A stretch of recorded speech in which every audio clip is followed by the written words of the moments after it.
আগে ছেঁড়া প্যান্ট যারা পড়তো আমরা ভাবতাম সে ভিক্ষুক ফকিন্নি, তো এখন কোটিপতির সন্তান ছেঁড়া প্যান্ট পরে। তো এই জন্য এলাকার মসজিদের ইমাম সাহেব যারা শুনতেছেন, আপনারা যদি কোনো কোটিপতির সন্তানকে দেখেন ছেঁড়া প্যান্ট পরে, আপনি মসজিদের মুসল্লিদের থেকে চান্দা উঠায় তাকে প্যান্ট কেনার ব্যবস্থা করে দিন। কারণ তার আব্বার সব টাকা আছে, বাড়ি গাড়ি করার টাকা আছে, তারও টাকা আছে, শুধু প্যান্ট কেনার টাকা নাই। তো এই জন্য আমরা এটা কিনে দিতে হবে। আমাদের দেশে কিছু যুবক আছে, যুবতী আছে, এমন তাদের মস্তিষ্ক এমন অসুস্থ হয়েছে, ভারতের কোনো সুপারস্টার যদি কালকে সালা গায়ে দেয়, আমেরিকার কেউ যদি সালা গায়ে দেয়, তারা সালা গায়ে দিবে আর বলবে এটাই ফ্যাশন। আল্লাহুম্মা ইন্নী আউযু বিকা মিন শাররি লিসানি ওয়া মিন শাররি সামঈ ওয়া মিন শাররি বাসরি ওয়া মিন শাররি মানিয়্যি। মাদ্রাসাতুল আবরার, মিরপুর 12, ঢাকা, রূপনগর, ঢাকার উদ্যোগে আয়োজিত ৫ম বার্ষিক ওয়াজ মাহফিলের উপস্থিত হযরত উলামায়ে কেরাম, মুসলমান ভাইয়েরা, আল্লাহ তাআলার দরবারে শুকরিয়া আদায় করছি। আল্লাহ আমাদেরকে এই মাহফিলে উপস্থিত হওয়ার তৌফিক দান করেছেন, বলি আলহামদুলিল্লাহ। সূরাতুল মাঈদার ৫১ নম্বর আয়াতে কারিমা তেলাওয়াত করেছে। এই আয়াতে আল্লাহ তাআলা একটি বিষয়ে নিষেধ করেছেন। কোরআন যারা পড়াশোনা করে, কোরআনের পাঠক যারা, তাদের মৌলিক 4টা কাজ। 1 নম্বর কোরআনের বিশুদ্ধ তেলাওয়াত করা, 2 নম্বর কোরআনের বিশুদ্ধ অনুবাদ শিক্ষা করা, 3 নম্বর কোরআনের বিভিন্ন আয়াতের মতলব উদ্দেশ্য বোঝার চেষ্টা করা, 4 নম্বর কোরআনের কিছু হুকুম আছে, কিছু নিষেধ আছে, আদেশগুলা মানা, নিষেধগুলা থেকে বেঁচে থাকা। যেমন কোরআনে আছে আকিমুস সালাহ, তোমরা নামাজ কায়েম করো, ওয়া আতুজ যাকাত, তোমরা যাকাত দাও, ওয়ারকাউ মা'আর রাকিঈন, রুকুকারীদের সাথে রুকু করো। এগুলা কোরআনের আদেশ, কোরআনের হুকুম। আল্লাহ তাআলা বলেন, উতলু মা উহিয়া ইলাইকা মিনাল কিতাবি ওয়া আকিমিস সালাহ। নবী, আপনার প্রতি যে ওহী, কিতাবের যে ওহী আপনার কাছে আসে, এই ওহী আপনি তেলাওয়াত করেন, হুকুম। ওয়া আকিমিস সালাহ, নামাজ কায়েম করেন, হুকুম। সূরা তাহাতে আছে, আল্লাহ তাআলা বলেন, ইন্নানি আনাল্লাহ লা ইলাহা ইল্লা আনা ফা'বুদনি। আমি আল্লাহ, আমি ছাড়া কোনো ইলাহ নাই, আমার ইবাদত করো। ওয়া আকিমিস সালাতা লিযিকরি, আমার শরণার্থে নামাজ কায়েম করো। সূরা হুদে আল্লাহ তাআলা বলেন, ওয়া আকিমিস সালাতা তারাফাইন নাহারি ওয়া যুলাফাম মিনাল লাইল। দিনের 2 প্রান্তে রাতের কিছু অংশে সালাত কায়েম করো। এগুলো হলো হুকুম।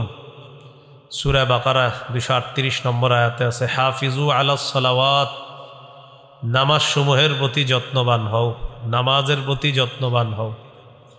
এগুলা হলো হুকুম। কিছু বিষয় আছে নিষেধ।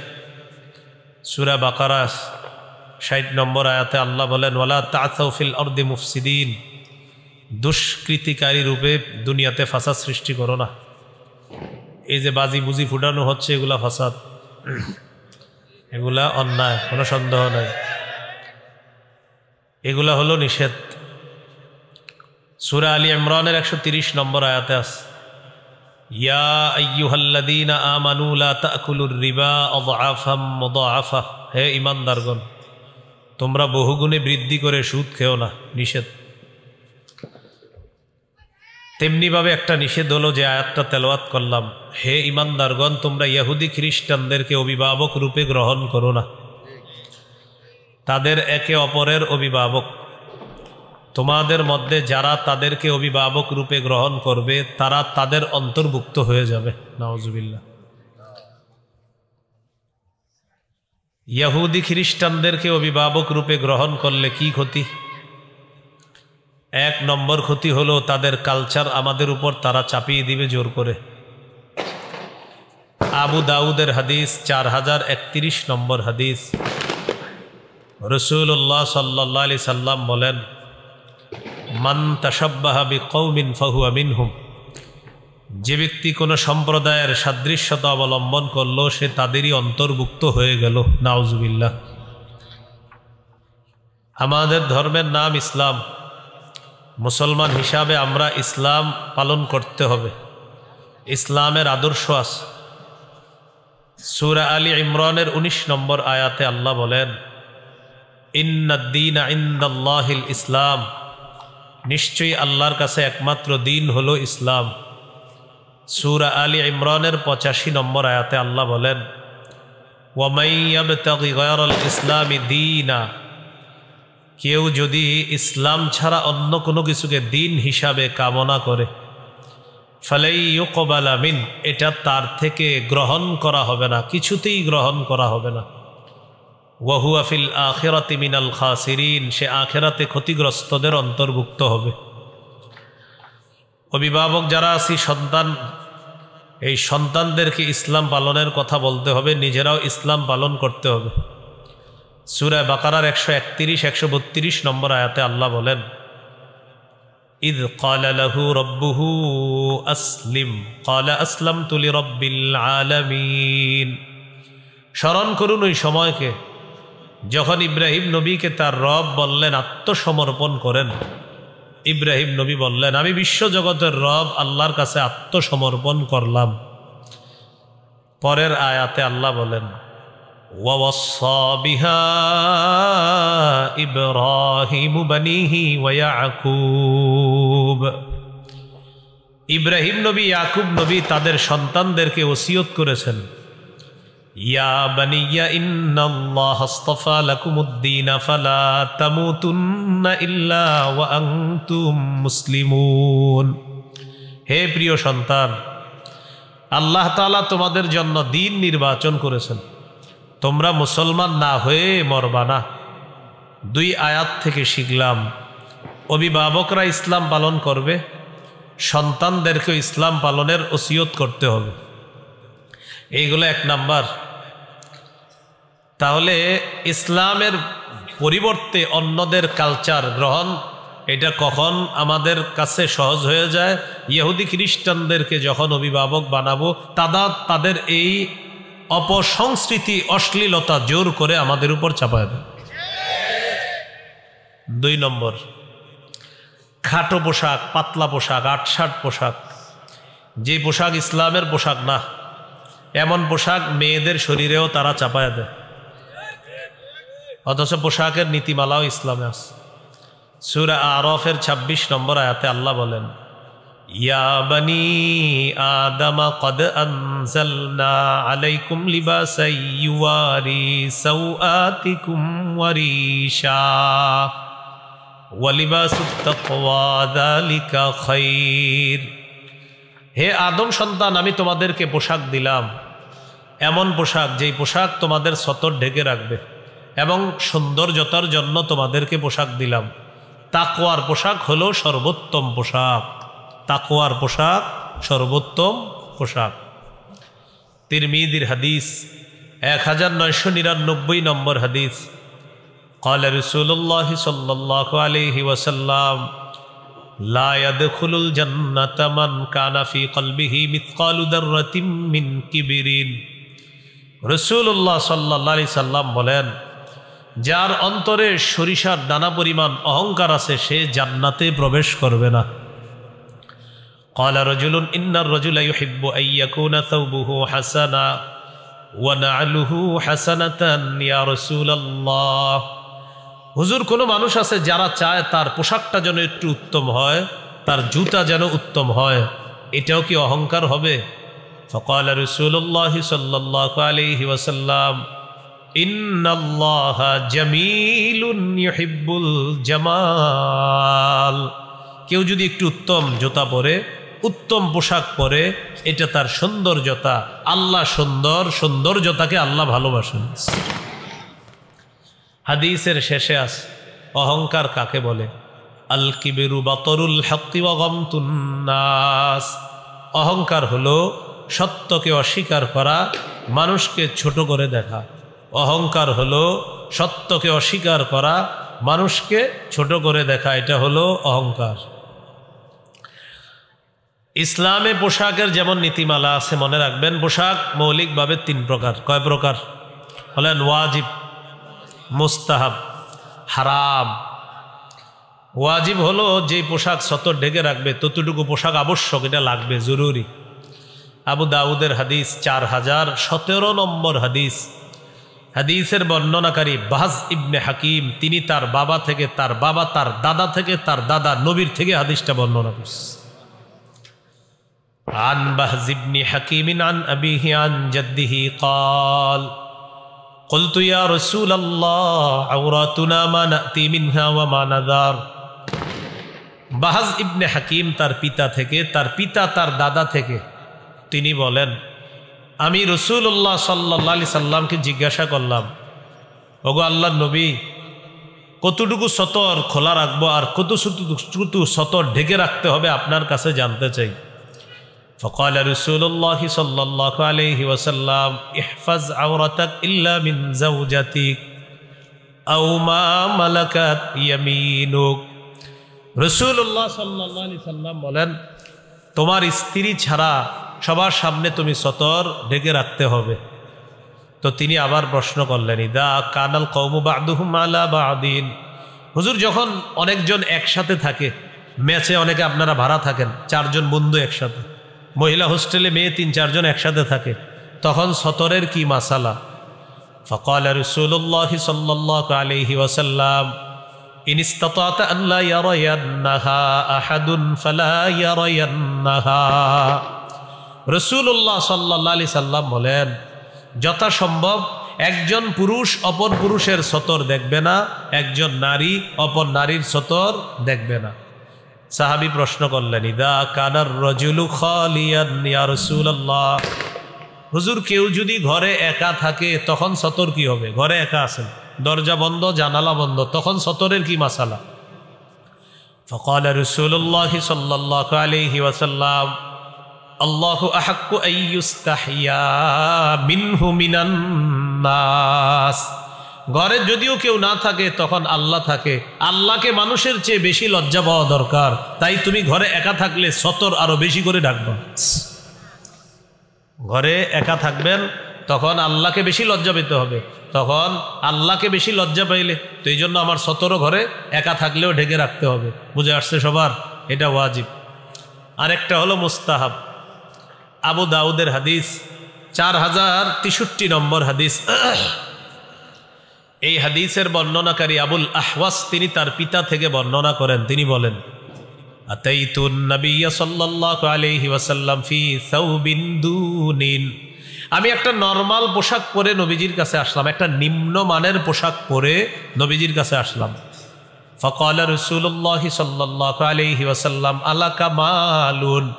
নবীজি বললেন, তোমার কি সম্পদ আছে? তো সাহাবী বললেন, জি হুজুর, আমার সম্পদ আছে।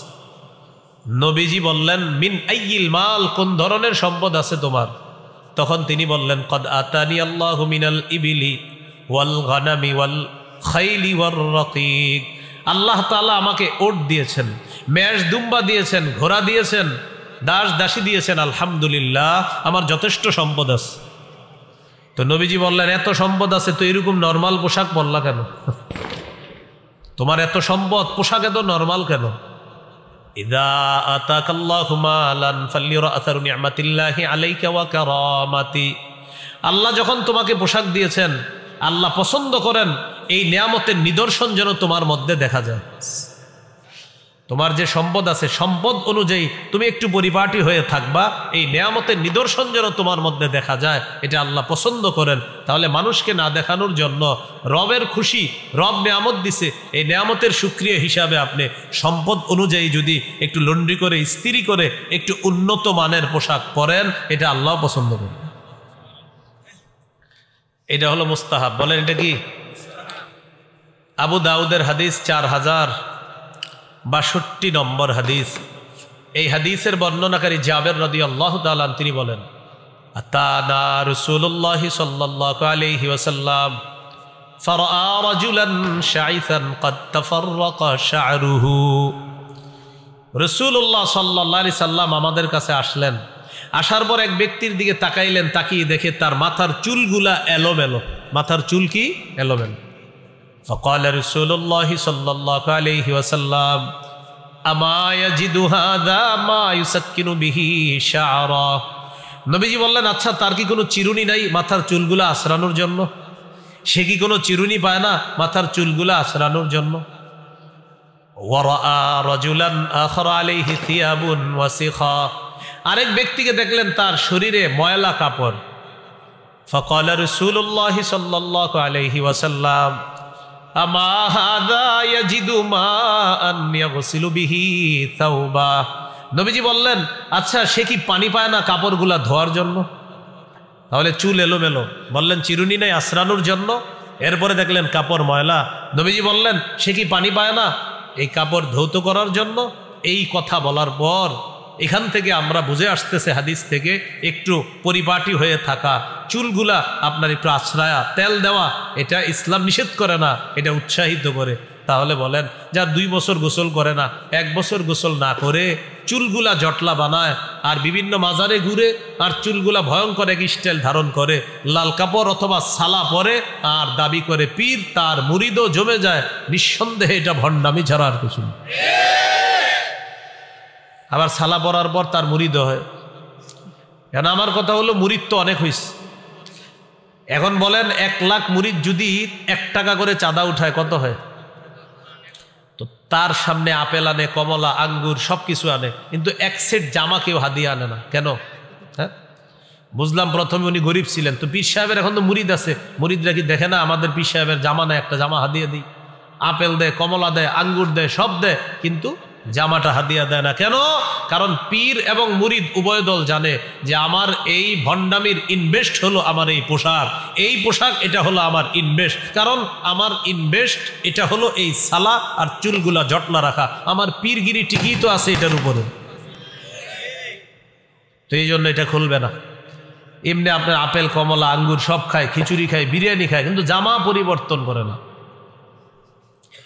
তাহলে ইসলাম কি এগুলা বলছে? বলেন না। ইবনে মাজার হাদিস 1056 নম্বর হাদিস। জুমার নামাজের দিন রাসূল সাল্লাল্লাহু আলাইহি সাল্লাম বয়ান করতেছে, আন্নান নবী সাল্লাল্লাহু আলাইহি ওয়াসাল্লাম খাতাবান নাস ইয়াউমাল জুমুআ। জুমার দিন নবীজি বয়ান করতেছে। ফারআ আলাইহিম থিয়াবান নিমার। তাকায়া দেখে কিছু সাহাবীর শরীরে আপনার কাজের পোশাক, যে পোশাক পরে কাজ করে ওই পোশাক পরে তারা জুমার নামাজে আসছে। ফাকাল রাসূলুল্লাহ সাল্লাল্লাহু আলাইহি ওয়াসাল্লাম আমা আলা আহাদিকুম ইন ওয়াজাদা সাআতান আইয়াত্তাখিযা থাওবাইন লিজুমুআতিন সিওয়া থাওবাই মাহনাতিহি। শোনো, তোমাদের যাদের সামর্থ্য আছে তারা কাজের পোশাকের পরিবর্তে জুমার সালাতের জন্য আলাদা 2 জোড়া পোশাক সংগ্রহ করে রাখবা। জুমার নামাজের দিন ওই 2 জোড়া পোশাক পরে তোমরা জুমার সালাতে আসবা। এখান থেকে বোঝা যায় সামর্থ্যবানদের জন্য তারা কাজের পোশাক খুলতে হবে আর আলাদা সুন্দর 2 জোড়া পোশাক পরে জুমার নামাজে যাওয়া, এটা তাদের জন্য উত্তম। তাহলে জুমার নামাজ, ঈদের নামাজ, এই নামাজগুলা একটু উত্তম পোশাক পরে পড়া, এটা ইসলাম উৎসাহিত করছে। তাহলে বলেন তো, উত্তম পোশাক পরা ইসলামে কি নিষেধ আছে? 3 নাম্বার হারাম পোশাক, এটা একটু মন দিয়ে শোনেন। বলেন সবাই, কি পোশাক? হারাম পোশাক। সমস্যা নেই, হারাম পোশাকটা একটু মন দিয়ে শোনেন। 1 নাম্বার, পুরুষের জন্য রেশম হারাম। 2 নাম্বার, পুরুষ নারীর পোশাক পরবে না। 3 নাম্বার, নারী পুরুষের পোশাক পরবে না। 4 নাম্বার, অহংকারের পোশাক পরবে না। 5 নাম্বার, বিধর্মীদের পোশাক পরবে না। 6 নম্বর, 8-7 খাটো ছোট পাতলা পোশাক এটা পরবে না, যেগুলো অলরেডি পরে আমাদের মুসলিম তরুণীরা ইতিমধ্যে বিভিন্ন হোটেলে গিয়ে অবস্থান করতেছে। 12টার পরে মদ, পাশাপাশি নাচানাচি ইত্যাদি শুরু হবে। 1 নাম্বার, রেশমের পোশাক এটা হারাম। সহিহ মুসলিমের বর্ণনা 2069 নম্বর হাদিস। قال رسول الله صلى الله عليه وسلم لا تلبسوا الحرير فإنه من لبسه في الدنيا লাম ইয়ালবাসহু ফিল আখিরা। রাসূলুল্লাহ সাল্লাল্লাহু আলাইহি সাল্লাম বলেন, তোমরা রেশমের পোশাক পরিধান করো না। যে ব্যক্তি দুনিয়াতে রেশমের পোশাক পরিধান করবে সে আখিরাতে রেশমের পোশাক পরিধান করতে পারবে না। এখন একটু বুঝেন, পুরুষের জন্য দুনিয়াতে রেশম হারাম, জান্নাতে মুসলিম পুরুষের জন্য রেশম হালাল। সহিহ বুখারীর বর্ণনা 5837 নম্বর হাদিস। এই হাদিসের বর্ণনাকারী হুযাইফা রাদিয়াল্লাহু তাআলা তিনি বলেন, নাহানা নবী সাল্লাল্লাহু আলাইহি ওয়াসাল্লাম আন নাশরাবা ফি আনিয়াতিদ যাহাবি ওয়াল ফিদ্দা ওয়া আন লুবসিল হারিরি ওয়াদ দিবাজ ওয়া আন নাজলিসা আলাইহি। নবীজি আমাদেরকে স্বর্ণ রূপার পাত্রে পানাহার করতে নিষেধ করেছেন, মোটা পাতলা রেশম পরতে নিষেধ করেছেন, রেশমের উপর বসতেও নিষেধ করেছেন। পুরুষরা রেশমের পোশাক পরবো না, রেশমের কাপড়ের উপর বসবো না। বিভিন্ন বাসায় বেড়াতে যান, সোফার উপরে বসেন না, গেলে অনেকের সোফা আপনার রেশমের সুতা থাকে, আল্লাহ জানে নাকি, ঠিক আছে। তো রেশমের সুতা থাকে, কারুকার্য, ওটাতে কিন্তু বসবেন না। এটা নারীকে বসতে দিবেন, আপনার মেয়েকে বসতে দিবেন। পিছনে ছোট্ট একটা বালিশ থাকে, এই বালিশে অনেক সময় রেশমের সুতা দিয়ে কারুকার্য থাকতে পারে। হ্যাঁ, তো এরকম যদি থাকে এটা আপনি পিছনে দিবেন না। এরকম যদি রেশমের কারুকার্য থাকে, বুঝে আসছে কথাটা? এখন যদি রেশম থাকে, বাস আমার নবী বলছে আমি রেশম পরিধান করব না, আমি রেশমের উপর বসবো না, এটার উপর আমি হেলাত দিব না। এটা নারীরা দুনিয়াতে ব্যবহার করবে, আমার জন্য আখেরাতে। বলেন আমাদের জন্য কোথায়? আমাদের জন্য যে আখেরাতে, এই ব্যাপারে সরাসরি একটা হাদিস আছে, সুবহানাল্লাহ। সহিহ বুখারী 5633 নম্বর হাদিস। রাসূলুল্লাহ সাল্লাল্লাহু আলাইহি সাল্লাম বলেন, লা তাশরাবু ফি আনিয়াতিদ যাহাবি ওয়াল ফিদ্দা আল্লাহ ওয়ালা তালবাসুল হারিরা ফাইন্নাহা লাহুম ওয়া লাকুম ফিল আখিরা। রাসূলুল্লাহ সাল্লাল্লাহু আলাইহি সাল্লাম বলেন, তোমরা স্বর্ণ রূপার পাত্রে পানাহার করবা না, তোমরা রেশমের পোশাক পরবা না। তো রাসূলুল্লাহ সাল্লাল্লাহু আলাইহি সাল্লাম বলেন, তোমরা রেশমের পোশাক, এদিকে তাকান তাকান, সমস্যা নেই, আল্লাহ তাআলা বুঝ দান করেন। তো রাসূলুল্লাহ সাল্লাল্লাহু আলাইহি সাল্লাম বলেন, তোমরা রেশমের পোশাক পরবা না। এখন নবীজি দুইটা বাক্য বলেছেন, খুব সুন্দর। ফাইন্নাহা লাহুম ওয়া লাকুম ফিল আখিরা। আমার সাথে বলেন না, বলেন ফাইন্নাহা লাহুম ওয়া লাকুম ফিল আখিরা। এটার অর্থ হলো নবীজি সাল্লাল্লাহু আলাইহি সাল্লাম বলেন, বিধর্মী পুরুষদের জন্য দুনিয়াতে রেশম, তোমরা মুসলিম পুরুষের জন্য আখিরাতে রেশম। কি সুন্দর বাক্য আমাদের নবীজি সাল্লাল্লাহু আলাইহি সাল্লাম বলেছেন। আমি মাঝে মাঝে এই বাক্যটা আপনার এই পোশাকের আলোচনায় যখন আমার একা একা খুব মনে পড়ে আর খুব ভালো লাগে, আমাদেরকে কত মায়া করে বলতেছে, ফাইন্নাহা লাহুম ওয়া লাকুম ফিল আখিরা। ও আমার উম্মত, বিধর্মীদের জন্য দুনিয়াতে, তোমরা আমার মায়ার মুসলিম উম্মত, তোমাদের জন্য আখিরাতে। এই হলো রেশম পুরুষ পরবে না, নারীদের জন্য রেশম পরা জায়েজ আছে। সহিহ মুসলিমের বর্ণনা 2071 নম্বর হাদিস। আলী রাদিয়াল্লাহু তাআলা আনহুর বর্ণনা, তিনি বলেন, উহদিয়াত লিরাসূলিল্লাহি সাল্লাল্লাহু আলাইহি ওয়াসাল্লাম হুল্লাতুন সিয়ারা। রাসূলুল্লাহ সাল্লাল্লাহু আলাইহি সাল্লামের কাছে একটা রেশমের পোশাক পাঠানো হলো, রেশমের কাপড় পাঠানো হলো। ফাবাআসা বিহা ইলাইয়া। আলী রাদিয়াল্লাহু তাআলা আনহু বলেন, নবীজি রেশমের কাপড়টা আমার কাছে পাঠায়া দিস। ফালাবিসতুহা। আমি রেশমের কাপড়টা পরিধান করলাম, মানে নবীজি নিজেই রেশমের কাপড়টা পরছে। নাউজুবিল্লাহ। হযরত আলী বলেন, নবীজির কাছে রেশমের পোশাকটা আমার কাছে পাঠাইছে, তো হযরত আলী বলেন আমি রেশমের কাপড়টা পরিধান করলাম। তো করার পর নবীজির কাছে গেছি, এটা গায়ে ঝুলাইয়া নবীজির কাছে গেছি। ফাআরাফতুল গাদাবা ফি ওয়াজহিহি। আমি নবীজির চেহারা মুবারকের মধ্যে রাগের ছাপ দেখতে পেলাম। ওই যে রেশমের কাপড় আমি ঝুলাইছি, হযরত আলী বলেন এই জন্য নবীজির চেহারায় রাগের চিহ্ন দেখতে পেলাম। তো নবীজি আমাকে বললেন, ইন্নী লাম আবআত বিহা ইলাইকা লিতালবাসাহা ইন্নামা বাআসতু বিহা ইলাইকা লিতুশাক্কিকাহা খুমরান বাইনান নিসা।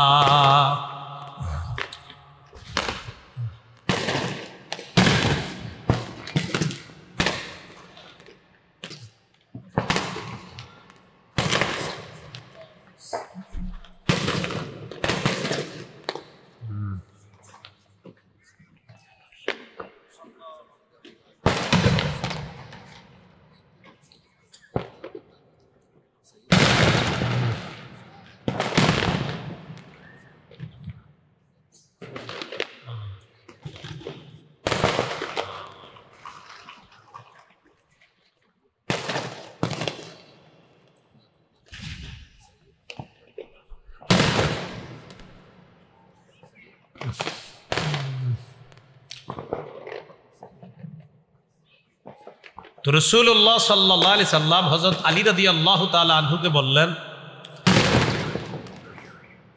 আমি রেশমের পোশাক, রেশমের কাপড় তোমাকে পরিধান করার জন্য পাঠাইনি, আমি তোমার কাছে এটা পাঠিয়েছি লিতুশাক্কিকহা খুমরান বাইনান নিসা, তুমি এটা টুকরা টুকরা করে নারী সদস্য যারা আছে তাদেরকে ওড়না হিসাবে ব্যবহার করার জন্য দিবা, এই জন্য এটা পাঠিয়েছি। তো বুখারীর বর্ণনায় আসছে 5840 নম্বর হাদিসে হযরত আলী বলেন, ফাশাক্কাকতুহা বাইনান নিসা, আমি নারীদের মাঝে এটা ওড়না বানায়া বন্টন করে দিয়ে দিলাম মেয়েরা পরিধান করার জন্য। এই হলো আপনার রেশমের পোশাক পুরুষের জন্য হারাম। 2 নম্বর, পুরুষ নারীর পোশাক পরবে না। 3 নম্বর, নারী পুরুষের পোশাক পরবে না। পুলিশ না বলে নিষেধ করে দিছে এটা আজকে। হ্যাঁ, এটা নাকি ধরা খাইলে 1 মাসের জেল হবে। কয় মাস? হ্যাঁ, আজকে পুলিশ বললো, এটা শুনলাম। হ্যাঁ,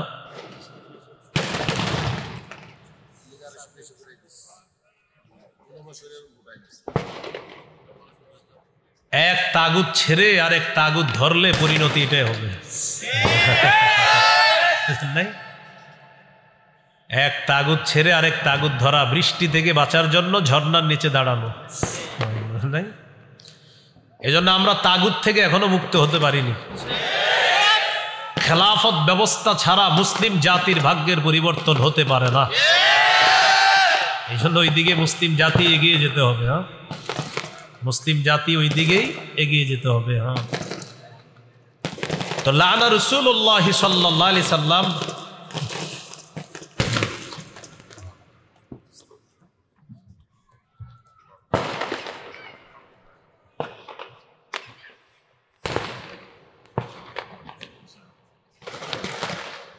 বয়ান শুরু করলে বাড়ায় দেয় না।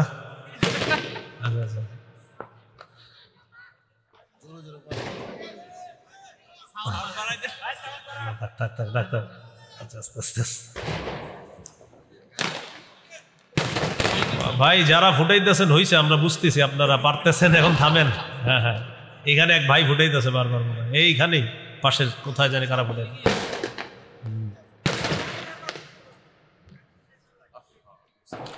সূরা আহজাবের 58 নম্বর আয়াত।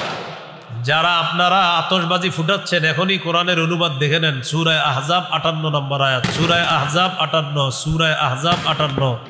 পাপের বোঝা বহন করে কবরে যেতে হবে। সূরা আহজাব 58। এখনই যারা আতশবাজি ফুটাচ্ছেন এখনই কোরআনের বাংলা অনুবাদ থাকলে দেখেন। সূরা আহজাবের 58 নম্বর আয়াতের অনুবাদটা এখনই দেখে নিতে পারেন। কোন সূরা, কত নম্বর আয়াত? যারা আতশবাজি ফুটাচ্ছেন এখনই ঘরে বাংলা অনুবাদ থাকলে অনুবাদটা পড়েন, পড়ার পর সিদ্ধান্ত নেন ফুটাবেন কিনা। সূরা আহজাবের 58 নম্বর আয়াত। সূরা আহজাবের 58 নম্বর আয়াতে আল্লাহ আলোচনা আসতো, আমার আজকে যে আলোচনা করতেছি ওইটাতে চলে আসতো, এরা আগেই শুরু করে দিচ্ছে। হ্যাঁ হ্যাঁ, ইহুদি খ্রিস্টানদেরকে অভিভাবক বানানোর যে ক্ষতিগুলা, 2টা ক্ষতি হইল। তো দ্বিতীয় ক্ষতিটা ছিল পোশাক। তো পোশাকের ক্ষেত্রে একটা হারাম পোশাক আলোচনা করতেছিলাম। পুরুষ নারীর পোশাক পরবে না, নারী পুরুষের পোশাক পরবে না। লানা রাসূলুল্লাহ সাল্লাল্লাহু আলাইহি ওয়াসাল্লাম আর-রাজুলা ইয়ালবাসু লিবসাতাল মারআ ওয়াল মারআতু তালবাসু লিবসাতার রাজুল। যেই পুরুষ নারীর পোশাক পরে আর যেই নারী পুরুষের পোশাক পরে তার উপর আল্লাহ রসুল অভিশাপ দেন। আল্লাহ রসুল তার উপর অভিশাপ। গায়ে হলুদ অনুষ্ঠানে ছেলেরা দেখবেন এক কালারের ড্রেস পরে, 5 জন 6 জন 10 বন্ধু 20 বন্ধু একই কালারের ড্রেস বানায়। ওই ড্রেস বানিয়ে তারা কি করে, একটা ওড়না বানায়, এই ওড়নাটা পা পর্যন্ত ঝুলায় রাখে। পিছন দিয়ে গিয়ে বলবেন আসসালামু আলাইকুম খাদিজা আপা কেমন আছেন। হ্যাঁ পুরুষ আপনি জানেন, তারপরে বলবেন যে ভাই, বলবেন যে আপনাকে বলবে আমি তো পুরুষ, তুমি আমার খাদিজা বলবেন আপনি ওড়না পেঁচাইছেন তো এই জন্য আমি ভাবলাম। কিছু ছেলে কানে ছিদ্র করে কানে ধুল পরে, এটাও স্পষ্ট নিষেধ, এটাও কি স্পষ্ট নিষেধ।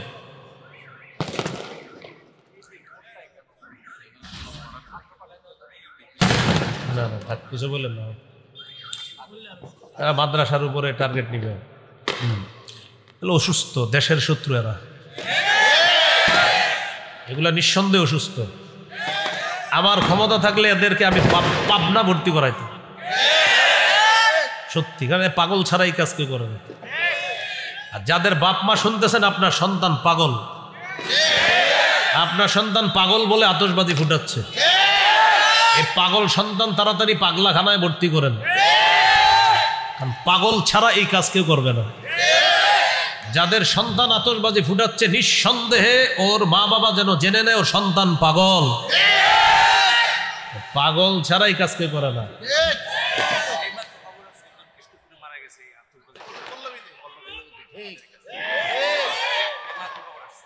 পল্লবীতে একজন স্ট্রোক করে মারা গেছে আতশবাজির আওয়াজে, এই মাত্র খবর আসছে।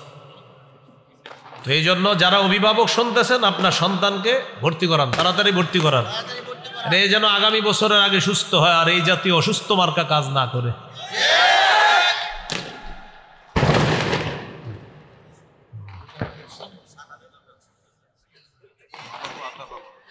রাসূলুল্লাহ সাল্লাল্লাহু আলাইহি ওয়াসাল্লাম বলেন 4 নাম্বার, শুহরতের পোশাক, প্রসিদ্ধির পোশাক, খ্যাতির পোশাক। এই পোশাক যারা পরিধান করবে, নবীজি বলেন মান লাবিসা সাওবা শুহরাতিন আলবাসাহুল্লাহু ইয়াউমাল কিয়ামাতি সাওবা মাদাল্লাহ। যে ব্যক্তি খ্যাতির পোশাক পরিধান করে আল্লাহ কিয়ামতের ময়দানে তাকে লাঞ্ছনার পোশাক পরায়া দিবে, নাউজুবিল্লাহ। 5 নাম্বার, বিধর্মীদের পোশাক। আব্দুল্লাহ ইবনে আমর ইবনুল আস রাদিয়াল্লাহু তাআলা আনহু বলেন রাআ রাসূলুল্লাহ সাল্লাল্লাহু আলাইহি সাল্লাম আলাইয়া সাওবাইনি মুআসফারাইন। নবীজি আমার শরীরে 2টা রঙিন পোশাক দেখছে, এই পোশাকের রংগুলো সুন্দর ছিল না। নবী আমাকে বললেন হাজিহি মিন সিয়াবিল কুফার, এগুলা কাফেরদের পোশাক, ফালা তালবাসহা, এগুলা পরিধান করবা না। কিছু ছেলে কুটিপতির সন্তান দেখবেন প্যান্ট পরে ছেঁড়া প্যান্ট, এখানে ফাড়া, এখানে ছেঁড়া, এখানে ছেঁড়া।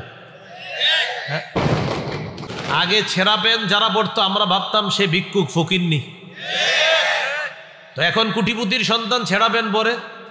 তো এই জন্য এলাকার মসজিদের ইমাম সাহেব যারা শুনতেছেন, আপনারা যদি কোনো কোটিপতির সন্তানকে দেখেন ছেঁড়া প্যান্ট পরে, আপনি মসজিদের মুসল্লিদের থেকে চান্দা উঠায় তাকে প্যান্ট কেনার ব্যবস্থা করে দিন, কারণ তার আব্বার সব টাকা আছে, বাড়ি গাড়ি করার টাকা আছে, তারও টাকা আছে, শুধু প্যান্ট কেনার টাকা নাই। তো এই জন্য আমরা এটা কিনে দিতে হবে। আমাদের দেশে কিছু যুবক আছে, যুবতী আছে, এমন তাদের মস্তিষ্ক এমন অসুস্থ হয়েছে, ভারতের কোনো সুপারস্টার যদি কালকে সালা গায়ে দেয়, আমেরিকার কেউ যদি সালা গায়ে দেয়, তারা সালা গায়ে দিবে আর বলবে এটাই ফ্যাশন। কি বলবে? এটাই ফ্যাশন। এরকম তৈরি হয়ে, তো এখন বলেন ছেঁড়া প্যান্ট পরে নাম দিছে কি ফ্যাশন। ছেঁড়া প্যান্ট বললে আমরা দিতাম ভিক্ষা, এখন ছেঁড়া প্যান্ট পরা এটাই ফ্যাশন। এখন ভাই যদি কাউরে এরকম দেখেন, আপনি প্রথমে ভিক্ষা দিবেন। আমি কোনো ভিক্ষুকদেরকে আবার অপমান, ভিক্ষুক বেচারা ফকির গরিব মানুষ, বেচারায় ছেঁড়া প্যান্ট পরবে, ঠিক আছে। কুটিপতির সন্তান ছেঁড়া প্যান্ট কেন পরবে? টাকা নাই, আর টাকা দিয়ে সহযোগিতা করেন প্যান্ট কেনার জন্য, সেই প্যান্ট পরবে কেন? এর বিধর্মীদের পোশাক। 6 নাম্বার, পাতলা পোশাক। সহিহ মুসলিমের বর্ণনা 2198 নম্বর হাদিস, রাসূলুল্লাহ সাল্লাল্লাহু আলাইহি সাল্লাম বলেন সিনফানে মিন আহলিন নার লাম আরহুমা, 2 শ্রেণীর জাহান্নামী, তাদেরকে আমি দেখি নাই। এর মধ্যে একটা হলো নিসাউন কাসিয়াতুন আরিয়াত মাইলাতুন মুমিলাত। এর মধ্যে একটা হলো এমন নারী যেই নারীরা পোশাক পরার পরেও উলঙ্গ, এমন পাতলা পোশাক পরে যেই পোশাকে সে অন্যকে নিজের দিকে আকৃষ্ট করে, নিজে অন্যের দিকে আকৃষ্ট হয়। লা ইয়াদখুলনাল জান্নাতা ওয়ালা ইয়াজিদনা রিহাহা। নবীজি বলেন এরা জান্নাতে প্রবেশ করবে না, জান্নাতের ঘ্রাণও তারা পাবে না। তো এই হলো ইহুদি খ্রিস্টানদেরকে অভিভাবক বানানোর 2 নম্বর ক্ষতি, পোশাক। পোশাকের স্বাধীনতার নামে মুসলিম তরুণ তরুণীদের গায়ে এমন এমন পোশাক উঠিয়ে দিবে যে পোশাক না ইসলামী কোনো সভ্যতা ধারণ করবে। মেয়েরা এমন পোশাক পরবে যে পোশাকে সে সমাজে অশ্লীলতা ছড়াবে আর নাম দিবে এটা পোশাকের স্বাধীনতা। 3 নম্বর, টেটু আঁকা। টেটু টেটু কি আঁকা? উল্কি উল্কি আঁকবে। সহিহ বুখারীর বর্ণনা 5940 নম্বর হাদিস, লাআনা রাসূলুল্লাহ সাল্লাল্লাহু আলাইহি ওয়াসাল্লাম আল ওয়াশিমা ওয়াল মুস্তাওশিমা ওয়াল ওয়াসিলা ওয়াল মুস্তাওশিমা। যেই নারী পর চুলা লাগায়, অন্যের চুল প্রতিস্থাপন করে দেয়, যেই নারী শরীরে টেটু আঁকে, উল্কি আঁকে, বা যেই নারী এঁকে দেয়, ইদানিং ইলেকট্রিক শর্ট দিয়ে আঁকা হয়, ওয়ান নামিসাত ওয়াল মুতানাম্মিসাত, যেই নারী ভুরু উঠায় ভুরু, আর যেই নারী অন্য নারীর ভুরু উঠিয়ে দেয়, উভয়ের উপর আল্লাহ রসুলের অভিশাপ। তাহলে টেটু আঁকা, উল্কি আঁকা, রসুলের অভিশাপ পাবে তারা। 4 নাম্বার, আতশবাজি ফুটানো। বলেন কি ফুটানো? এই যে এটা চলতেছে, যেটা এটা ঈদের আগের রাতেও ফুটায় একদল এই আজকের দিনকে ফুটায়, আরেক দল বিয়ে, গায়ে হলুদ ইত্যাদিতে ফুটায়।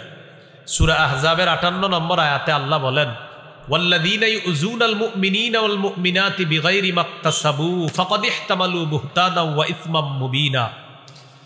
যারা কোনো কারণ ছাড়া অন্যায়ভাবে মুমিন নারী পুরুষকে কষ্ট দিবে, তারা প্রকাশ্য পাপের বোঝা বহন করবে। এই পাপের বোঝা নিয়ে তারা কবরে যাবে। এই পাপের বোঝা নিয়ে কোথায় যাবে? কবরে যাবে। তাহলে বলেন, কোন দিবসকে কেন্দ্র করে এইখানে যারা আমার আলোচনা শুনছে, তো আমরা আজকে তো ফুটাবো না, আমরা কোনো দিবস ঈদের আগেও না, বিয়েতে, গায়ে হলুদ, কোথাও আমরা আতশবাজি জীবনেও আমরা এগুলা করবো না ইনশাআল্লাহ। আপনার বন্ধু যারা আছে তাদেরকেই দাওয়াত দেন। 5 নাম্বার, গান বাজানো।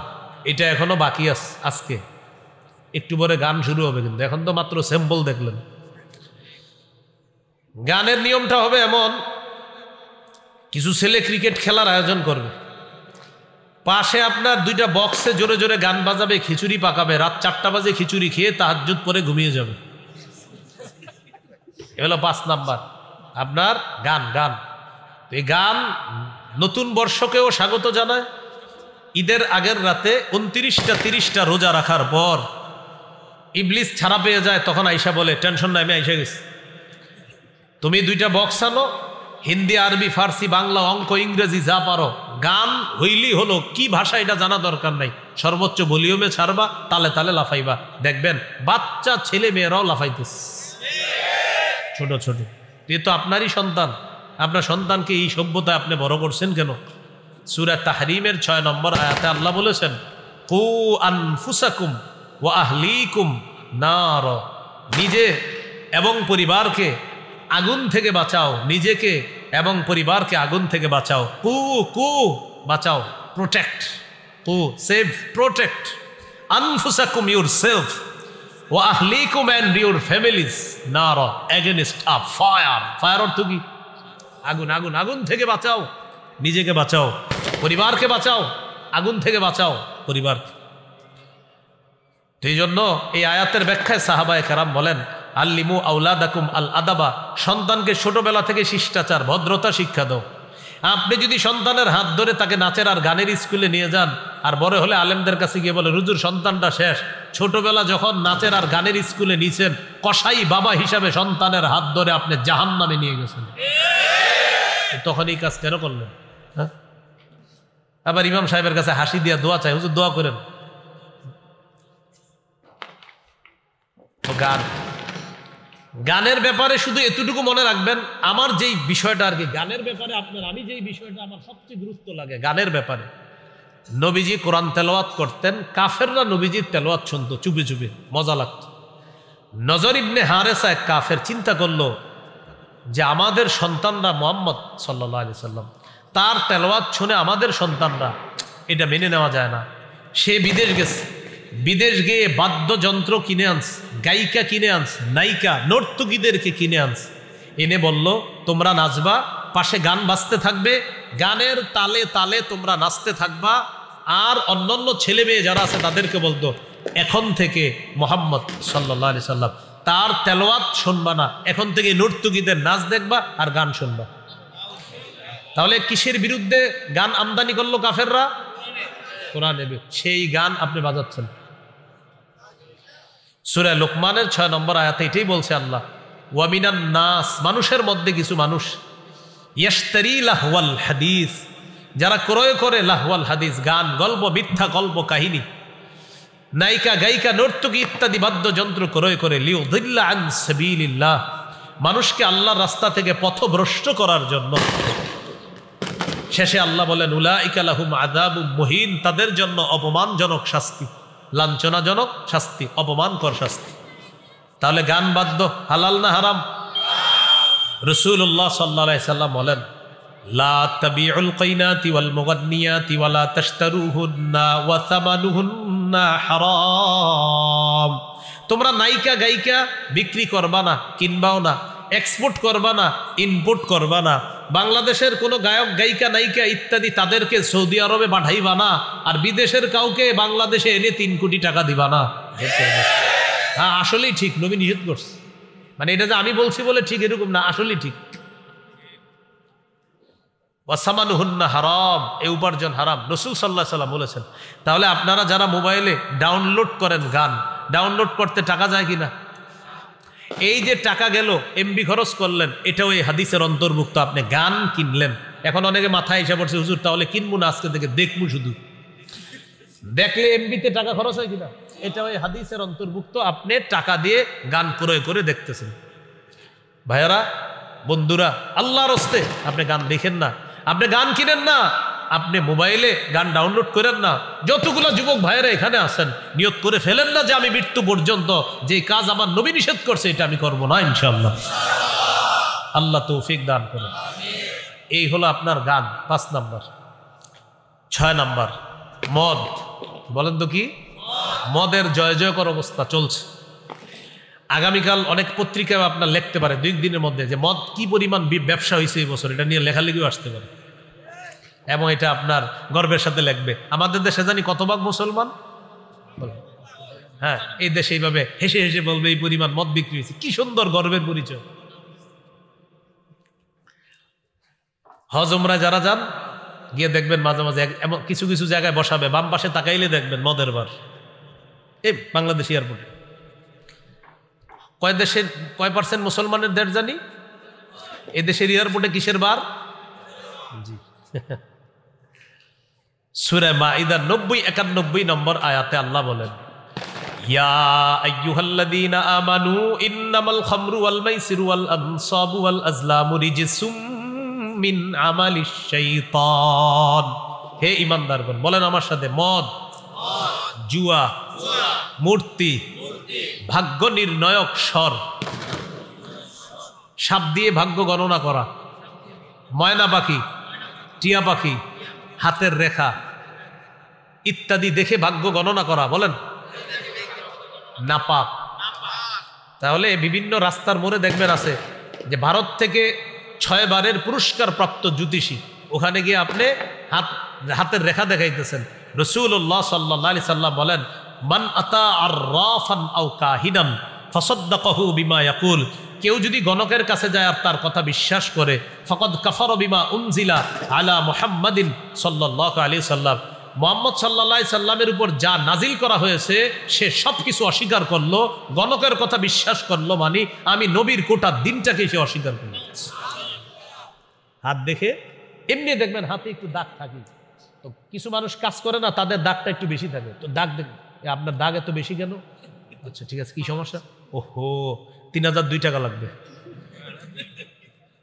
বেশি মেজর প্রবলেম না, হালকা প্রবলেম আছে, এটা উদ্ভট টাইপের একটা অঙ্ক বলবে 3002। আপনি মনে করবেন ভাই রে হইতেও পারে, তাই 3002 বলবে কেন? হ্যাঁ, তখন আপনি আগ্রহী হন না, কি বলেন? এগুলা কি বিশ্বাস করা যাবে? তাহলে আজকে থেকে রাশি ফল পড়বেন না, পেপারে আসে না কি ফল, এগুলো পড়া যাবে না। তাহলে মদ বলেন নাপাক, মদ জুয়া। হ্যাঁ, এখন আপনারা শোনেন, যারা অনেক ভাইয়ারা আপনারা জুয়া খেলেন মোবাইলে, এই ওভারে 10 রান হবে, এই ওভারে 5 হবে, এই বলে 6 হবে, এই বলে 4 হবে, এই বলে 11 রানের বেশি দিবে না বলার, এই বলে ব্যাটসম্যান 15-র উপরে নিবে। এই যে জুয়া খেলেন, গ্রামগঞ্জে হয় চা স্টলের সামনে দাঁড়ায় নগদ, আর শহরেরটা হয় মোবাইলে অ্যাপসের মাধ্যমে। হারাম। এটা কি জুয়া? কি হ্যাঁ, জুয়া হারাম। এই হারাম। হ্যাঁ হ্যাঁ জি, অনেক বন্ধু আছে আপনাদের, তারা হয়তো এই জুয়া খেলতেছে, তাকে আপনি নিষেধ করেন যে এই জুয়া হারাম, তুমি এখানে ইনভেস্ট করবা না, হাজার হাজার টাকা এখানে ইনভেস্ট করছে ছেলেরা এই অ্যাপসে, এটা হারাম। তাহলে বলেন মদ নাপাক, বলেন মদ, জুয়া, মূর্তি, ভাগ্য গণনার ইত্যাদি বিষয়গুলা আল্লাহ তাআলা বলেন ফাজতানিবুহু, তোমরা বেঁচে থাকো, লাআল্লাকুম তুফলিহুন, যাতে তোমরা সফলকাম হও। এবার একটা দৃশ্য দেখেন, গান, নাচানাচি, মদ, একদিক দিয়ে নাচানাচি হবে, আরেক দিক দিয়ে গান হবে, আরেক দিক দিয়ে মদ চলবে, ঠিক না? আমাদের নবী অবিকল 3টা কথা এক হাদিসে বলছে। সুবহানাল্লাহ। দেখছেন, সুবহানাল্লাহ কেন বললাম? যে আমাদের নবী 1500 বছর আগে আল্লাহ প্রদত্ত কথাগুলা কি সুন্দর করে জবান দিয়ে বলে গেলেন, আর অবিকল একসাথে মিলে গেছে। ইবনে মাজার 4020 নম্বর হাদিস, রাসূলুল্লাহ সাল্লাল্লাহু আলাইহি সাল্লাম বলেন, লা ইয়াশরাবান্না নাসুম মিন উম্মতি আল খামরা ইউসাম্মুনাহা বিগাইরি ইসমিহা, আমার উম্মতের একদল মদ পান করবে, নামটা পাল্টায় দিবে মদের, মানে মদের নাম মদ দিবে না, বিয়ার, মাস্তুদ, কানাডা ড্রাই, শ্যাম্পেন, ইয়াবা, বাবা, গাজা, হিরোইন, আফিম, ডাইল ইত্যাদি, ভ্যান, গাড়ি, চা স্টলের চিপা চুপায় দাঁড়ায় ইত্যাদি। নবীজি বলেন আমার উম্মতের একদল মদ পান করবে, মদের নামটা দিবে তারা পাল্টায় দিবে। এরপরে কি বলে দেখেন, ইউজাফু আলা রুউসিহিম বিল কাইনাতি ওয়াল মুগান্নিয়াত, তাদের মাথার উপরে নর্তুকিরা নাচানাচি করবে আর গান বাজাইতে থাকবে, অন্য দিক দিয়ে গানের তালে তালে তারা মদ পান করতে থাকবে। নবী বলছে এরকম হবে। আপনারা বলেন হবে না অলরেডি শুরু হয়েছে? আল্লাহ আমাদেরকে হেফাজত করেন। এ হলো 6 নম্বর ক্ষতি। মনে আছে কিসের ক্ষতি? ইহুদি খ্রিস্টানদেরকে অভিভাবক বানানোর ক্ষতি। 7 নম্বর ক্ষতি, জিনাকে হালাল মনে করা। কাকে? আপনারা শহরের মানুষ অনেকে শোনেন মন দিয়ে, ইদানিং একজনে বলা বলি করতেছে যে আমি আর ওমকে, আমরা দুইজন একই ছাদের নিচে লিভ টুগেদার সম্পর্কে ছিলাম। লিভ টুগেদার মানে হলো একই ছাদের নিচে স্বামী স্ত্রীর মতো থাকবে, কিন্তু স্বামী স্ত্রী না, স্বামী স্ত্রী না। আবার বলতেছে আমরা যে দুইজন একই ছাদের নিচে ছিলাম, বিবাহ বহির্ভূত সম্পর্ক করেছি, আমাদের মা বাবাও সমর্থন দিয়েছে। নাউজুবিল্লাহ তো বললেন। আরেকটা ঘটনা শোনা, এটা শুনলে কি বলবেন দেখেন। সে আবার একটা স্টেটাস, একটা লেখা দিছে এরকম, আমাদের দেশে ডিভোর্স নরমালাইজ হয়েছে, আশা করা যায় লিভ টুগেদারটাও নরমালাইজ হয়ে যাবে ইনশাআল্লাহ। শেষে লেখছে কি ইনশাআল্লাহ? শেষে লেখছে ইনশাআল্লাহ। একদম একদম 2 চোখে আমি পড়ছি। তাহলে তো আরো সুন্দর হয়ে গেল। তাহলে এই যে ইনশাআল্লাহ লেখাটা আমি নিজে আরো বলতেছি, এটা লাইভে বলছে, তাহলে তো হয়ে গেল, আরো প্রমাণ হয়ে গেল। এখন বলতেছি কি যে লিভ টুগেদার এটাও নরমালাইজ হয়ে যাবে। শেষে বলতেছি কি আল্লাহর নাম নিয়ে কি কথা বলতেছে। এখন আমি কি বলতেছিলাম, আমার আলোচ্য বিষয় 7 নাম্বার, জিনাকে হালাল মনে করবে। এই যে একই ছাদের নিচে আছে, মা বাবাও বলতেছে থাকো, এরা দুইজনও বলতেছে এটা কোনো ব্যাপার না, এটা নর্মাল ব্যাপার, এটা সোসাইটি মেনে নিতে হবে। নবী বলেন সহিহ বুখারীর 5590 নম্বর হাদিস, লা ইয়াকুনান্না মিন উম্মতি আকওয়াম ইস্তাহিল্লুনাল হিররা, আমার উম্মতের এক দল হবে যারা জিনাকে হালাল মনে করবে। জিনাকে কি মনে করবে? ওয়াল খামরা, মদ হালাল মনে করবে। ওয়াল মাআজিফা, বাদ্যযন্ত্র হালাল মনে করবে। সংসদে দাঁড়ায় বলবে বুখারী, মুসলিম, আবু দাউদ, তিরমিজি, নাসাই, ইবনে মাজাহ, মেশকাত সব পড়ছি, গান হারাম। তো আমি কই পাইলাম? আরে এই যে বুখারীর হাদিসটা, তো এটা সিয়াসিত্তার ভিতরে না বাহিরে? ঠিক আছে, হাসেন, পরে হাসেন, আগে শোনেন। বুখারীতে পড়ছে তো পায় নাই, তো এটা বুখারীর ভিতরে না বাহিরে? বলতেছে পায় নাই। সংসদটা পুরা একটা পাগলা গারদ বানায় ফেলছিল। এই জন্য আল্লাহর কাছে দোয়া করবেন, আল্লাহ আমাদের দেশে একজন পুরুষ শাসক দেন। কি শাসক? আরেকটা দোয়া করবেন, বলেন আল্লাহ কিয়ামতের আগে আমাদের দেশে আর কোন নারী প্রধান চাই না। কি চাই না? সবাই বলেন কেন? আরো জোরে বলেন, আরেকটু জোরে বলেন, বোমার আওয়াজের চেয়ে জোরে বলেন। এতক্ষণ বললেন না, ওদেরকে থামানোর দরকার ছিল। নবীজি জবাব দিয়েছেন, রাসূলুল্লাহ সাল্লাল্লাহু আলাইহি সাল্লাম বলেন, লা ইউফলিহা কওমুন ওয়াল্লাহু আমরাহুম ইমরাআ, ওই জাতি কিছুতেই সফল হবে না যেই জাতি তাদের নেতৃত্বে কোনো নারী বসায় দেয়। এই জন্য দোয়া করতে হবে, বলবেন যে আল্লাহ 4 গুণওয়ালা একজন পুরুষ শাসক দিয়ে দেন, নামাজ কায়েম করবে, যাকাতের বিধান চালু করবে, সৎ কাজের আদেশ করবে, অসৎ কাজের নিষেধ করবে। বলেন সূরা হজ 41 নম্বর আয়াত, মানে ওখানে আছে আর দলিল আল্লাযীনা ইম্মাক্কানাহুম ফিল আরদ। আল্লাহ তাআলা বলেন, আমি যাদেরকে দুনিয়ার শাসন ক্ষমতায় বসাই তাদের কাজ হবে 4টা। আকামুস সালাহ, তারা নামাজ কায়েম করবে, ওয়া আতাউজ যাকাহ, যাকাত প্রতিষ্ঠিত করবে, ওয়া আমারু বিল মারুফ, সৎ কাজের আদেশ করবে, ওয়া নাহাউ আনিল মুনকার, অসৎ কাজের নিষেধ করবে। আপনি একটু চিন্তা করে দেখেন, ওমর ফারুক রাদিয়াল্লাহু তাআলা আনহুর মতো একজন শাসক কল্পনা করেন, আর এই বাজি ফুটানোগুলা কল্পনা করেন, থাকতো চামড়া? সাহস পাইতো না। ওমর ফারুক রাদিয়াল্লাহু, এই জন্য বলছিলাম খেলাফত ব্যবস্থা ছাড়া আমাদের ভাগ্যের পরিবর্তন হবে না। এই তন্ত্র ওই তন্ত্র যা কিছুই বলেন, হ্যাঁ, এটা কিন্তু মনে রাখতে হবে আপনার, মুসলমানদের চূড়ান্ত ভাগ্যের পরিবর্তন খেলাফত ব্যবস্থা দিয়েই হবে, এছাড়া হবে না। এই জন্য কি করতে হবে? না, বলেন আমার সাথে, বলেন বলেন, খেলাফত ব্যবস্থার পূর্ব শর্ত 2টা, করণীয় 2টা। পূর্ব শর্ত বলেন ঈমান, নেক আমল। করণীয় 2টা, দাওয়াত, জিহাদ। কি বুঝে আসছে সবার? ভাই 2 কাপ চা দিয়ে খালি নষ্টই করতেছেন, আমি তো চা পান করবো না, আপনি করেন। আগেরটা আপনি দিছেন, জবটা কিন্তু পারলাম, আপনি আপনি পান করেন। তাহলে একটা ঈমান আর একটা নেক আমল, আর 2টা হলো কাজ, একটা করণীয়, দাওয়াত, জিহাদ। এখন জিহাদের আলোচনা করলে আপনার অভিভাবকরা ইন্না লিল্লাহি ওয়া ইন্না ইলাইহি রাজিউন, এটা আবার কি শুরু করছে হুজুরে?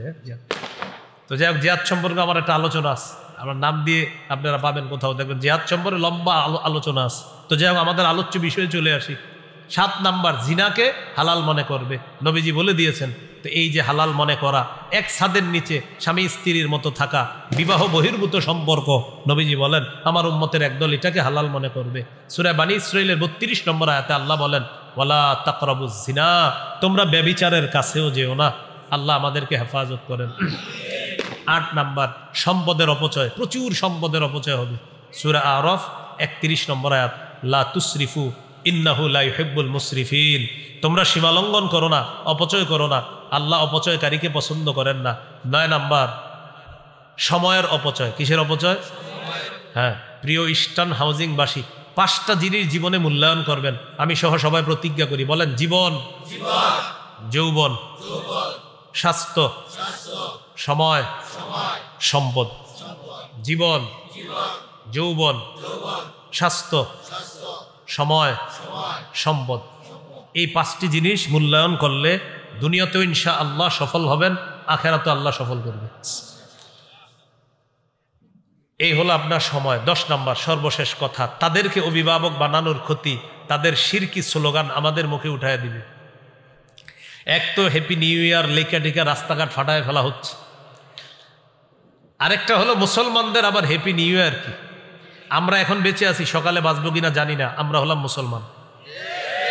সহিহ বুখারীর বর্ণনা, আব্দুল্লাহ ইবনে ওমর রাদিয়াল্লাহু তাআলা আনহুমা তিনি বলেন, ইদা আমসাইতা ফালা তানতাজিরিস সাবাহা, যখন তুমি সন্ধ্যা করো সকালের অপেক্ষা করো না। ওয়া ইদা আসবাহতা ফালা তানতাজিরিল মাসাআ, সকালে বেঁচে আছো তো রাতের অপেক্ষা করো না। এটাই হলো মুমিনের জীবন। মুমিনের আবার কিসের হ্যাপি নিউ ইয়ার? তাহলে মুমিনের জীবন কি? সকালে আসি, ভাই ভালো আছেন আলহামদুলিল্লাহ, ভাই সন্ধ্যা এটা হবে ইনশাআল্লাহ, আল্লাহ বাঁচা রাখলো। ভাই ভালো আছেন? জি আলহামদুলিল্লাহ। ভাই সকালবেলা আমার সাথে একটু যেতে পারবেন? ইনশাআল্লাহ আমি যাব, আল্লাহ বাঁচায় রাখলে যাব। এটাই মুমিনের জীবন, সকাল সন্ধ্যা শেষ। এল একটা আরেকটা কিছুদিন পরে পহেলা, সেখানে মুসলমান সন্তানের মুখে বিজাতীয়রা উঠাইয়া দিবে, মুছে যাক গ্লানি, গুছে যাক ঝরা, অগ্নি স্নানে সূচি হোক ধরা। নাউজুবিল্লাহ বলেন। বলেন এই স্লোগান বলেন, মুশরিকদের স্লোগান। আগুনের পূজা যারা করে এটা তাদের স্লোগান। তাহলে মুসলমান সন্তানরা এই স্লোগান দিতে পারে না, কিন্তু তারাই রমনার বটমূলে গিয়ে আপনার সেখানে দিচ্ছে মুছে যাক গ্লানি, গুছে যাক ঝরা। বাকিটা আমি বললাম না, কারণ ওইটাই সিরিকি স্লোগানটা একবার বলে ফেলছি মানে এটা বলে আর কি, আপনারা কিন্তু কোয়েন না। তো এই আগুনে পবিত্র করে, নাউজুবিল্লাহ, এটা হলো অগ্নিপূজকদের আপনার আকিদা। তো এই আকিদা আমরা রাখবো না। আল্লাহ তাআলা ইনশাল্লাহ আপনাদের এখান থেকে আরেকটা গুরুত্বপূর্ণ কাজে যেতে হবে। তো আজকে পর্যন্ত আল্লাহ তাআলা আমাদের সকলকে যে কথাগুলো শুনলাম বললাম আমরা সবাই যেন আমল করতে পারি, আল্লাহ তৌফিক দান করেন। ইয়াহুদি খ্রিস্টানদেরকে অভিভাবক বানাবো না, এটা গুরুত্বপূর্ণ। তাহলে আমাদের অভিভাবককে বলেন আল্লাহ। সূরা বাকারা 257 নম্বর আয়াত, আল্লাহু ওয়ালিয়্যুল্লাযীনা আমানু, ঈমানদারদের অভিভাবক আল্লাহ। আল্লাহ আমাদের সকলকে কথাগুলা মনে রেখে আমল করার তৌফিক দান করেন। একটা ঘোষণা দিতে বলা হয়েছে, আমার একটা সংকলন আছে মিম্বরের আমানত, এখানে ওরা নিয়ে এসেছে বলছে বলার জন্য। এটা 6 খণ্ড, ওদের কাছে সবগুলো আছে কিনা জানা নেই। প্রথম খণ্ডটা সন্তানের 64টা অধিকার, জামাই বউগুলো মুখস্থ করে ফেলবেন। প্রথম খণ্ড সন্তানের 64টা অধিকার। দ্বিতীয় খণ্ড শিরিক বেদাত কুফর তাওহীদ। তৃতীয় খণ্ড হালাল হারাম। চতুর্থ খণ্ড স্বামী স্ত্রীর অধিকার। পঞ্চম খণ্ড লা ইলাহা ইল্লাল্লাহর ব্যাখ্যা। ষষ্ঠ খণ্ড নামাজ সম্পর্কে আলোচনা। যদি এখানে সবগুলা থাকে সবগুলা নিয়ে নেন, আর যদি না পান অনলাইনে লিখবেন মিম্বরের আমানত, ওখানে অনলাইনে অর্ডার করলে ওরা বাংলা বাজার থেকে আপনার এই বাসায় এনে পৌঁছে দিবে। এই কিতাবগুলা সবাই সংগ্রহ রাখতে পারে, ওলামা হজরত সহ সাধারণ জনগণ সবার জন্য পড়বেন, ওই অনুযায়ী আমল করার চেষ্টা করবেন। আমিন ওয়া আখিরু দাওয়ানা আলহামদুলিল্লাহি রাব্বিল আলামিন। আলহামদুলিল্লাহি রাব্বিল আলামিন।